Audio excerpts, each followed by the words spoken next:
For today's videos, ayan, galing nga pala kami sa Quiapo Church. Ayan, nagsimba kami at ngayon ay pauwi na kami. Andito kami ngayon sa Carriedo Station. Naghihintay na tren. At ayan na nga mga ating, ayan, hindi masyadong matagal. Dumating din yung tren na aming sasakyan. No? So, sa labas pa lang nakikita ko na hindi siya masyadong crowded. So, nakakatuwa lang, no? Diba? Hindi masyadong puno yung tren. At sana may maupuan tayo. At eto na nga mga ating pagbukas ng tren ay syempre nagpasok na ang ating mga kapwa pasahero. At syempre si ating nyo ay sumunod na rin. O, di ba pak, naghanap ako ng upuan mga ating.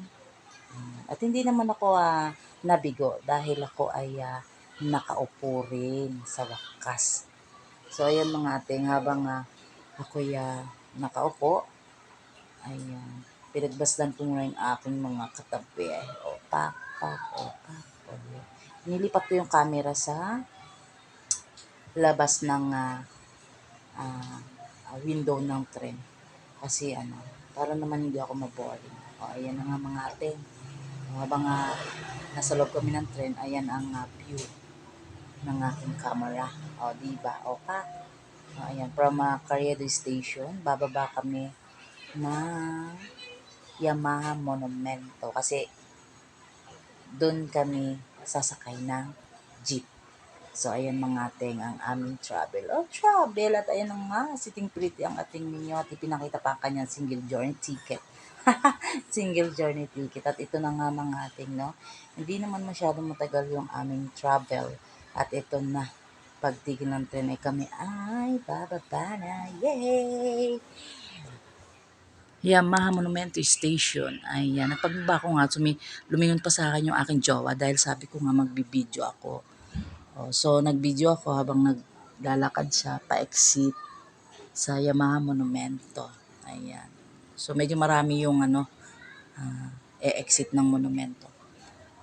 At ito na nga mga ating, natatawa ako sa jowa ko kasi nga sa sobrang dami nga ng pila sa pag-exit sa sa monumento. Naisip ako lumipat ng pila.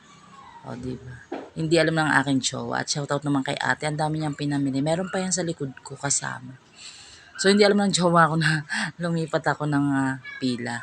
So, ayan. Kasi dito medyo maikli lang ang pila. So, ayan. Nagtyaga lang ng konti si ateng. At, ito na nga. O, diba? Kasunod na ako ni kuya naka-stripe.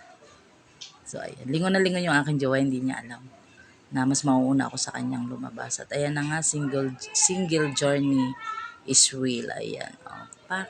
O, diba? Exit na si ateng. At ang aking jowa, natatawa ko kasi lingon siya ng lingon. Kasi nga hinahanap nga niya ako, o, diba? Hello, jowa.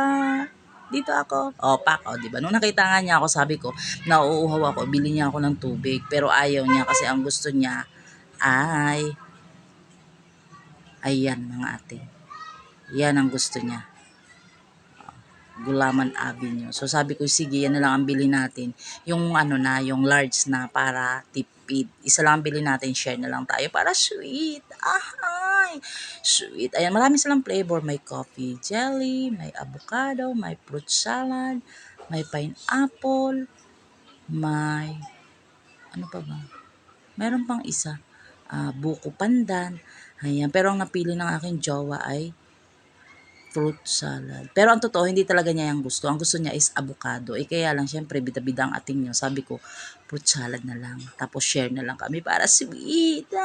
Ayan, nakipagkwentuhan siya kay ate habang sinisil yung aming in order. At ayan na nga mga ating pagkaabot niya sa aking jowa. Ay, bigla naman niyang inopen na.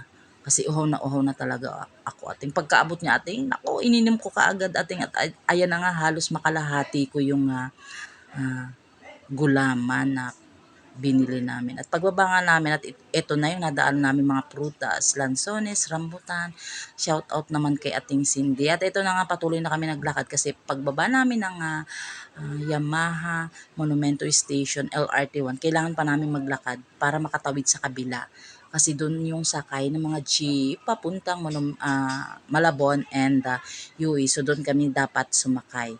So, ayan na nga, naglakad muna kami. At alam nyo ba yung bitbit niyan? Lansones po yan mga ating. Ang problema, paubos na.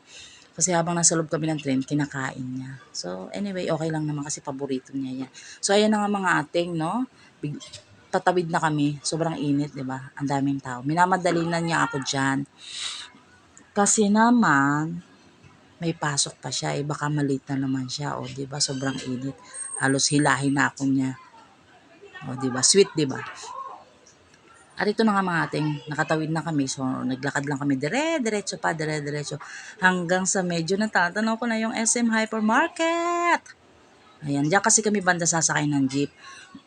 So, ang bilis ng lakad namin. At ayan na nga mga ating, no, nakakita siya ng jeep. Abay, grabe naman ang paghatak niya sa akin. No, halos talagang binitawan niya ako kasi tumakbo na lang ako. O, di ba, halos mangarag pa ang ating ninyo. O, yan. Pagkasakay namin ng jeep mga ating, hindi rin naman nagtagal, umalis na rin naman si kuyang driver. At ayan na nga po, nakauwi kami ng safe sa aming bahay. Saglit lang naman yung biyahe namin sa jeep. So, ayun lang mga ating. Thank you for watching.